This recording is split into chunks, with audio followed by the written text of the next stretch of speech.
So now we're going to work on shadowing. We're going to go ahead and go right down here and try to make this look like she's realistically stepping into this area. So let's kind of position her feet a little bit better.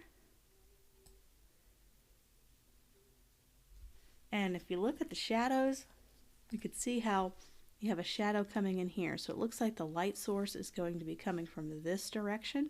So we need to think about that when we cast our shadows. We're going to be casting our shadows on the left and right. So let's add a new layer. Let's bring this below. And let's get our brush tool. Let's do a very big, soft, round brush.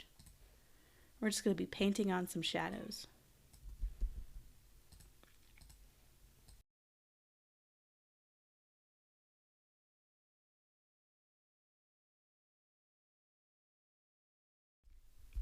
So now we're going to go up to our blending modes right up here in our layers panel and see if we can't blend these a little bit better. Maybe this soft light might be the trick. It's a little soft light, and let's just reduce the opacity. Just want a little bit of shadowing there to make it look like she's stepping in there a little bit more realistically. And we might want to add another layer of more intense shadows right underneath. So let's drag that underneath. So this is shadow, and this is another new shadow layer we're going to have. And we're just going to do a little bit more of an intense shadowing right there with her foot. Just right there where she's stepping in. Of course, we might need to go back and fine-tune that little foot later, but just for this exercise, let's reduce the opacity a little bit just to kind of give more dynamic shadows. They're not all the same tone. Sometimes they're going to be a little bit darker in certain areas. And there is shadows. So let's see if we can't sharpen her, because this is a very sharp photo background, very high resolution. She was cut out from a much bigger photo. So in this case, we probably should sharpen her to match the sharpness and the high resolution of the background photo. So I'm just going to sharpen her. It's going to go to her layer and sharpen. So now we can add more dynamic light. So here's what we're going to do. We're starting to collect a lot of layers here. We're going to add a layer on the very top, and this is going to be kind of our lighting layer. We're going to add a little bit of lighting here to kind of bring out more of that evening effect on both photos. So here's what we're going to do. We're going to take a sample using the eyedropper tool, and let's take a sample of this orange, kind of a sunset color. And we're going to get a soft round brush, but we're going to make it really, really big. Maybe even 2,000, 2,500. So here's what we're going to do.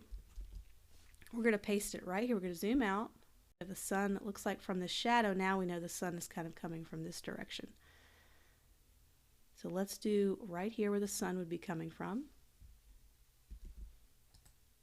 And let's add a little more pop of orange to that. Just adding some color.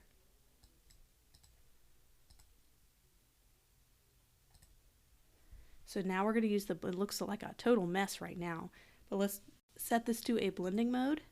It's going to soften it quite a bit and give it more of an ambient light. So far, screen and lighten both look really good. Let's do the lighten, and of course we don't need to have any kind of light going outside of this door. Select inverse, and then we could just do a clipping mask. Crop that out. So that's what it looks like before, after. We can soften this.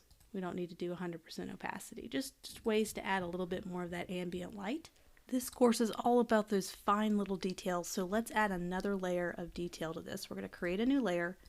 This is going to be hair highlight. We're going to do the same thing we've done before. Let's set it to soft light. Let's get a nice, really light peach sunset color. And we're going to paint on some highlights on our hair. So just using the soft round brush. And we're just going to just bring in, and we got to select her first. So let's select our woman. Just doing the quick selection tool, just going to inverse that selection. I just have her selected. Back to the hair highlight tool, I'm going to grab a brush. Just going to start at the very top and just kind of add a little bit of highlight. This really brings out that sunset in her hair. You can even do her shoulder and down her arm. That will also emphasize the sunlight coming from that direction. You can even do it on her dress a little bit if you wanted to. We're just adding those little highlights. And there we go. So this is before and this is after. Just adding a little bit of that sunset to her. So I think we're done for right now. I think we got something started here. And we can continue to work on this for another hour or so. But I'm going to go ahead and show you the final, that we were able to kind of take two totally different photos. One where she was walking on the beach with a different sunset, and another sunset photo, and we were able to compose them together and make them look like they belong as one photo.